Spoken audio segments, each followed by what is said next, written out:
ya leo ambapo tutaangazia kuhusu AI. Sijui kama ulikuwa unajua kuwa unaweza kutumia AI katika kufunza lugha ya Kiswahili. Na unaweza kuuliza chochote kile na itaweza kukueleza. Kuwa hii ni language model ambayo bado katika Kiswahili imewezeshwa. Imefanyiwa mafunzo, majaribio na kwa kiasi kikubwa inaweza kufanya mambo yoyote ambayo unaweza kuiuliza kuweza kufanya. Kwa sasa niko katika ChatGPT kama unavyoona hapa. Tunaweza kuuliza ChatGPT kufanya jambo moja kwa leo. Wacha tu iulize kuweza kuandika insha. Naam. Nitaambia aiweze kuniandikia insha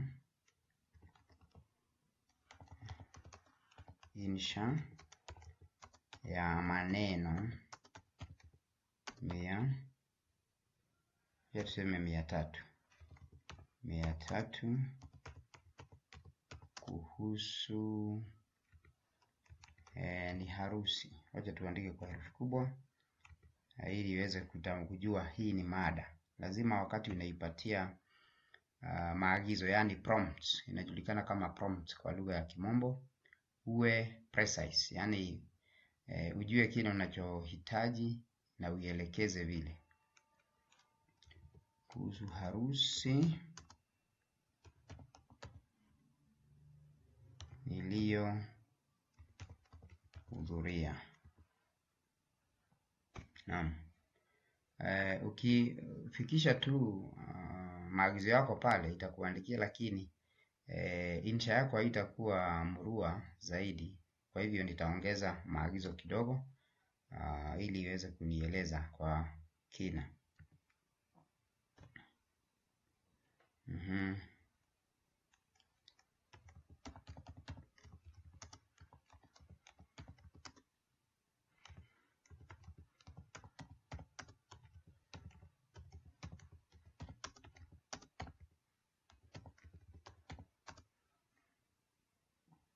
Wacha tuweke taharuki tu kanisani. Barabarani yao maneno yanaweza kosa kutosha. Kanisani wakati wa kuvishana pete.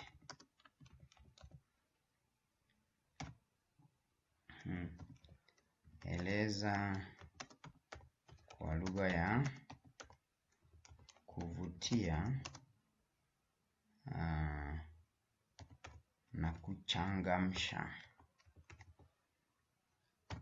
Naam, sasa nimemaliza maelekezo yangu, yani prompt.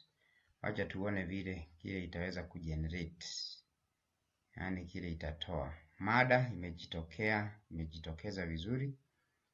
Na sasa tunaweza kuangazia tuone. Yasema siku hiyo ya Jumamosi ilikuwa na jua la kuvutia, likitandaza mwanga wake hafifu mithili ya baraka za mbinguni. Sasa unaona ChatGPT yaweza kutumia fani za lugha. Ni mashine inayoandika, imefunzwa kuandika. Sasa hii ndio tunaita generative AI. Yani inaweza kubuni mawazo yake kama binadamu. Nilifika kanisani mapema nikiwa nimevalia suti yangu mpya, tayari kushuhudia harusi ya binamu yangu Anita. Mpaka wahusika inawapa majina. Kengele za kanisa zilipolia, ukumbi ulijaa shangwe na nyuso zenye furaha. Bwana harusi Alex alisimama madhabahuni akitweta kwa wasiwasi, huku macho yake yakikodoa mlangoni akisubiri mchumba wake. Maajabu. Mlango ulipofunguliwa, Anita aliingia taratibu akiwa amevalia gauni jeupe la kung'aa kama theluji. Unaona? Watu walishikwa na butwaa kwa uzuri wake. Harufu ya maua ilienea hewani na nyimbo za kwaya zilitia uzito wa tukio hilo takatifu. Niliweza kuhisi mapigo ya moyo wa wageni yakilandana na midundo ya ala za muziki. Sasa hapa kuna pale nilikuwa nimeagiza kuwe na taharuki. Muda wa kuvishana pete ulipowadia, taharuki ilitanda kanisani. Alex alipohisi mfuko wake, uso wake ulipauka ghafla. Alianza kujikuna huku akimkodolea padri macho ya hofu. Ukimya ulitawala. Watu walishikwa na mshangao. Pete ziko wapi? Padri aliuliza kwa sauti nzito. Alex alitabasamu kwa aibu, akigugumia, niliziacha kwenye gari. Sasa ChatGPT wameweza kutaharuki imeletwa kwa ukosefu wa pete. Watu walibubujika na kicheko na kushtukiza. Kaka yake alikimbia mbio kuzichukua. Naye padri akasema kwa mzaha, ndoa hii inaonyesha mtihani wa uvumilivu tangu mwanzo. Baada ya dakika chache, pete zilifika na hatimaye Anita na Alex walivalishana pete kwa tabasamu lenye bashasha. Shangwe zililipuka, vigelegele vikapamba anga. Harusi hii haitawahi kufutika akilini mwangu, si kwa sababu ya mapambo au vyakula vitamu, bali kwa sababu ya taharuki ya dakika zile chache zilizogeuka kuwa sehemu ya historia tamu ya mapenzi. Naam, mtazamaji wangu, naona hii ni insha ambayo imeweza kuwa imetengenezwa na ChatGPT.